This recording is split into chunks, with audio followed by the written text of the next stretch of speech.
Mic check, check 1, 2. Hello, everybody, and welcome to another episode of Tutorous Talks. I'm your host, Jeff McAdam. Come on in here, grab a seat, make yourself comfortable. Today, we're building a growth mindset. We're encouraging effort, curiosity, and resilience in just simple, everyday ways that stick. So if you're ready to get started, let's get set. Let's rock. Come on in, let's rock. It's time for Tutorous Talk. It's time for Tutorous Talk. Today's guest is a clinical and educational psychologist with a master's degree and a PhD in psychology, over 15 years helping people grow and thrive. Please welcome to the show, Dr. Micah Steinborn. We appreciate you being here. Talking about something that, I think people that are in the industry, childcare providers and educators, know a lot about growth mindset versus fixed mindset, but I don't know that parents are quite as familiar. And so I kind of wanted to get the lay of the land before we dive into this. But if you could help just explain, Dr. Steinborn, a little bit about what is the growth mindset? What does that mean? Mm-hmm. Yeah, it's such an important topic. Let's start with the word mindset. So a mindset is a certain way of looking at something, and it could be anything. And specifically the word growth mindset or fixed mindset looks at is our beliefs towards how much we can change as people.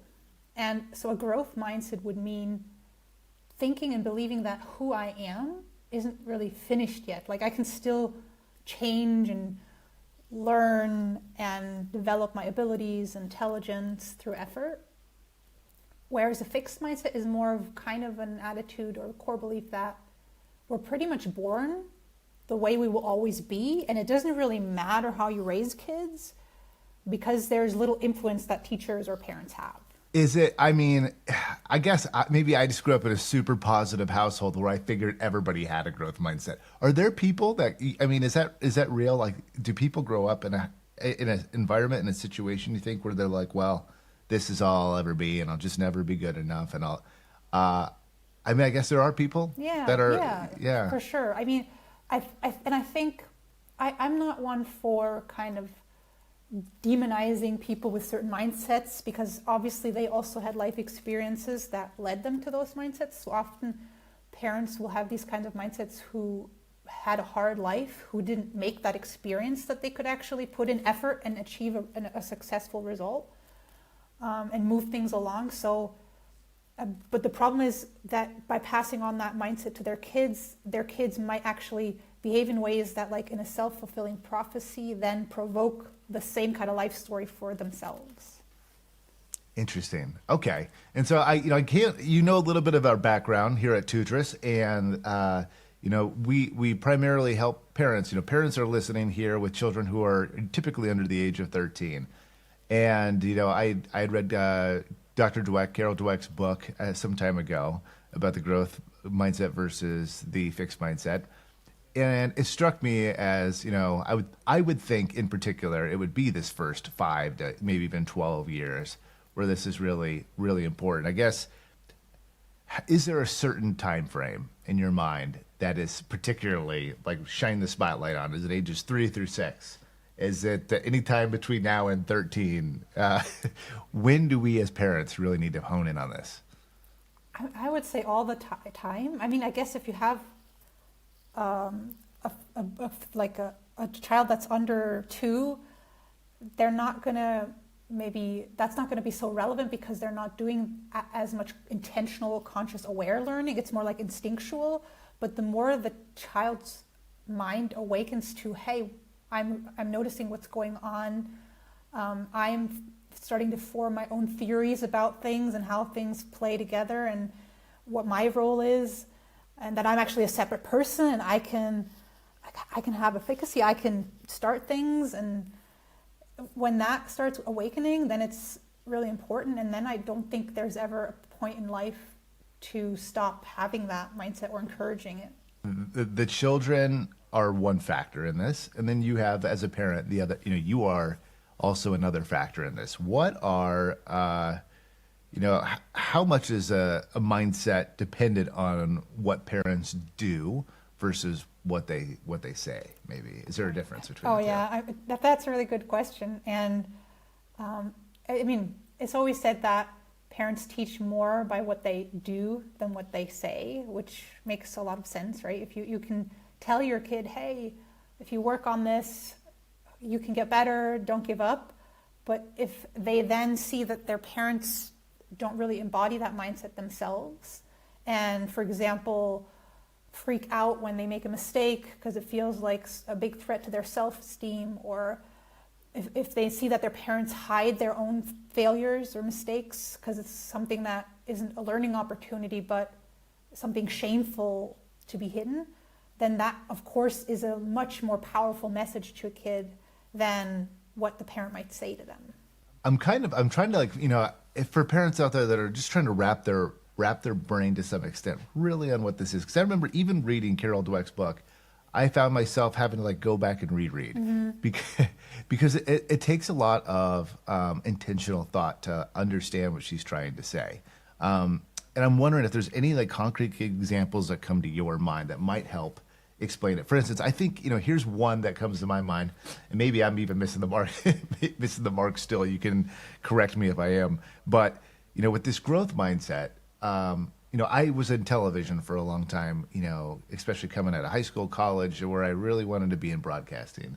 And I remember one of the college courses that I had actually allowed us to go down to the ABC affiliate in Denver, you know, Channel 7 there, and do these weather run-throughs on the green screen. And it was a small class, it was about 10 of us. And the class was directly with the meteorologist. And so it was like, well, this is cool. Like, this is going to be really fun. But I quickly realized that some of us were more comfortable trying to do that than others. And there was somebody in the class, we won't name names, I don't want them to feel uncomfortable later, but they had a really tough time. And to the point where they broke down, they cried, and they just kind of walked off. And I remember thinking to myself, well, you know, I guess maybe this isn't for her. And I'm sure I wasn't alone in that thought. Doesn't mean I wasn't comforting and thoughtful, but it became apparent, like, maybe this isn't for her. Fast forward 15 years later, she has an incredibly successful career in television. Probably out of all of us in that class, is now the most successful out of all of us. So, you know, I would imagine for her at some point, she has this growth mindset, because if she just would have taken that and this is all everybody's telling me, or I at least feel the perception of I'm not good enough, it would have been easy to shut it down right there. But obviously she at some point realized that she could overcome that, and look at where she's at today. Fair, is that a good? Yeah. I would assume that that's a safe example. That's a perfect example. It shows how wrong we can be about how far somebody can take the potential they have. And so and this isn't about kind of promising kids things that are unrealistic. Like if you have let's say you have an unathletic child that is very into academia, or to then kind of push it towards sports or something. That's not what this is about. It's about just knowing that we often underestimate how far we can take our abilities if we put in the effort to work on them. And it's how important it is to give kids the right kind of feedback. Like what do you focus on when you're talking to a kid? Do you say, wow, that other child is so intelligent? Or do you say, well, he must have practiced that really hard? You know, that's like a totally different mindset just in those two sentences that's transported. Yeah, that's an interesting thought. Yeah. In fact, now that you say that, I feel like I remember hearing, you know, don't tell your kid, like, you know, oh, you did really great, or yeah, instead of focusing on the result, it's the process that it took to get there. Yeah. Yeah, exactly. It's the process, and that what's rewarded or emphasized is effort, and not so much talent or skill that's already there. Interesting. Are there any other phrases that you know? I'm trying to think off the top of my mind now, and if not, that's okay. I'm putting you on the spot. But anything else, or like you hear parents say, and you're like, maybe find a different way to word that one. What I'm always kind of listening to is, what are the stories people tell me, right? Like, because the story that you tell yourself, about yourself, or the story that you tell about your kids, is kind of like a map they will use to find their way through life. So that's something to be really mindful of. Like, what's the story that I'm telling about my kid? And, or if you have two kids, it becomes even more, it can become even more problematic if it's like, yeah, so I have two kids, one is really smart, the other one is, well, let's say he's funny or something, right? And the parent might not even intentionally have devalued the second child by that, but just the tone of voice and the comparison obviously makes it sound like the second child isn't that smart. And even if that's something the child hears only once, it can become a self-fulfilling prophecy, because then they will invest less effort, they will hide mistakes, and not take up challenges because they'll feel like, oh, I can't do this anyway. And yeah, so the story, like it's certain phrases and sentences can be important, and the story that they add up to. I like that. That's helpful. And that's good, because I have a 4-year-old and a 5-year-old too. So I'm trying to be more conscious of these things. And now that you're saying all this, I kind of even remember when I was a kid growing up and having similar thoughts to as you're speaking. I was also reflecting on the certain tone. Mm-hmm. You know, yeah, you can read between the lines of what's not being said. Something that also just comes to my mind, do you know, like in some cultures, this is like a thing they do with toddlers, that they'll put like money in one part of the room and a book in the other, and they see what the toddler crawls to. Mm-hmm. And then it's like, and then that becomes like a part of the identity of the kid. And I'm always like, no, because that's already like a fixed mindset. Like, how could a decision of a toddler already determine the whole story of that life, right? Like, okay, so this is a smart kid, it went for the book, it's going to have insight and read a lot, or, oh, this is the kid that's going to be good with money and probably going to end up at Wall Street. But all of that is just setting the kid up for a self-fulfilling prophecy, or for a huge inner conflict of, when am I going to tell my parents that I don't actually care about going into finance or into books or whatever it is, right? So I think it's really important to always know that who my kid will be as an adult is something that we are both on the journey of discovering, but I just can't know right now. And I think a lot of parents find it hard to sit with that uncertainty. I like that. Kind of even reflecting back a question ago too, just talking the example of the process too, and also letting you kind of pave your own journey, get to your own destination. It reminds me, because this is my world to some extent, it reminds me of, I don't know if you guys have seen X Factor or, American Idol. I'm sure it's not called American Idol there. But, and you always see these stories that lead up to their performance on stage. It's like a 2-minute recap of who they are and how they got there. Mm-hmm. And some of these you kind of like you roll your eyes at, like they've really had to dive deep to find a story here. But I appreciate, I suppose, what it's trying to do is trying to tell you, like, they were on a journey to get here. You don't just see somebody appear on stage and they got this talent and they're so great and look at me. Yeah. It took work, or they had to overcome obstacles, or these things, this path where they remain undefined. They kept pushing forward to get to the stage where they're on right now. Which kind of that's a great example of showing that there's effort and growth involved in any kind of result that people achieve. So, okay, so does this end, is this end at a certain age, or am I a dad here, and I should still be constantly conscious of whether I'm sticking myself in a fixed mindset versus growth mindset? Is this something that applies to parents for their own life? Oh, definitely, right? Like, so that's a good question to ask yourself. Am I underestimating my own potential? Do I have a view of myself that minimizes me? Like, are there certain memories that haunt me of when I did something wrong or got a negative feedback, and I kind of made that into my identity when it was in fact just one feedback or one failure? And what would happen if I would change my outlook onto myself and maybe my future? Would there be a challenge I'd feel the courage to tackle or approach, right? Like, that's super interesting. It's already got my wheels going. Yeah. Is there something that comes to mind immediately? there's quite a few, but one that just comes to my mind is at least like, you have to have an emphasis outside your major at the university I graduated from. So I begrudgingly, had selected speaking Spanish, and I had taken it like every semester since fifth grade, all the way through the end of college, and yet I couldn't get over this hump. And like I couldn't, I was in the 3,000 levels in college because I needed to have, I think it was 2 classes in the 3,000s in order to get my emphasis outside my major to check the box. And I remember I just wasn't in the same level as some of these kids in these 3,000 class, and these were all verbal classes, and so I would hide in the back and just hope that that I could go like the entire semester, maybe getting called up like once or twice, because I'm like I'm in over my head. Everybody here's like fluent, and I'm not there. And so I think in my mind it put up like a mental roadblock of like while I can understand a lot of Spanish, while I can speak a good amount of it, I don't think I can ever accomplish like the full shebang. How about you? Do you have?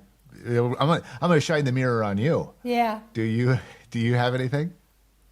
I mean, I love growth, so I'm constantly thinking about or like looking for things. I'm very curious also, so I'm constantly looking for something new to learn and try out. And I recently started learning to play bass, which I've always wanted to do. And I don't know. I was like, this is so fun. Why didn't I do this sooner? And I think experiences like that are just, I mean, right now it just makes me so happy, and I play the bass every day, and it's fun to see the progress. And I'm almost 40, and I think a lot of people are like, you can't start learning an instrument at 40, but it does work. I'm in chapter 1 of the book, and it's really fun. That's amazing. And are you playing like 20 minutes a day, or what does it take to continue the growth for you? Yeah, something like that. Like sometimes even just 10 minutes, whatever I can manage. And I try to do like a couple minutes, like 10 minutes of really like these exercise pieces, but then I also like to just do another 10 minutes of playing like a bass line of a song that I really like, just because it's fun. You've spent obviously more time with this than I have. Is there anything that that resonates with you? Like when you put Dr. Dweck's book down and walked away, whether that was 6 months ago or 6 years ago or whenever that might have been, is there anything else that really just comes back to your mind that is just resonates with you, that's good for parents to let resonate with them as well? I think it's well summarized by remembering that it's a self-fulfilling prophecy. And it's not just about getting your kid to have a positive attitude, but this will actually also affect their behavior and also the behavior that they trigger in other people. So it's like a whole domino chain. It's going to be affected by this attitude that they have of, are they going to ask for help in class when they don't understand something? Or are they not going to ask because they believe, well, I'm not smart, so I don't know this because I'm not smart, not because maybe this is something that we all can't know in class right now because the teacher hasn't come to that yet, right? Or are they going to take that extra 5 minutes to study, or are they not going to really believe that will make any difference to them? So yeah, it's a self-fulfilling prophecy with many consequences.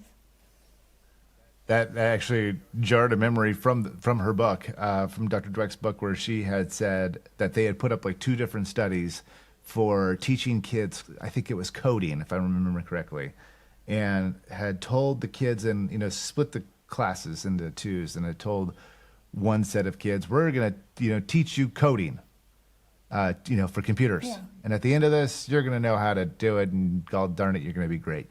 And the other half, they're like, look, this is tough stuff, and you guys probably aren't going to get this, and it's, it's not, this is more so to help familiarize yourself. You guys aren't going to know how to code by the time this is done, and, and blah, blah, blah, blah, blah. And then, by the end of it, having taught them like the same things, they go back, and sure enough, the class that they said you're going to know how to do all this, they knew how to do a lot of those things and felt really empowered, and the other class was not nearly as successful. And so you're right. It's like it's the things you tell yourself, or you're told that what should be expected that can kind of make the difference. Mm-hmm. So I always that example kind of stuck with me as a good one. So. Yeah, that's a great example. Yeah. Well, thank you. I know this is important. Obviously, a lot of people value Dr. Dweck's work and her book, and it's a big one to wrap your head around if you're a parent. So, Dr. Simon, really appreciate you being a part of the conversation. Thank you for being on Tutors Talks. And how can people find you? They can find me on YouTube. That's where I'm most active, and I have a webpage too. That's www.maikasteinborn.com. Beautiful. Okay, and we'll put the links up on Tutors Talks too. Thank you again, Dr. Steinman, very much for being a part of Tutors Well, Talks. thanks for having me. It was lovely, and all the best to all the parents. Come on in, let's rock. It's time for Tutors Talk.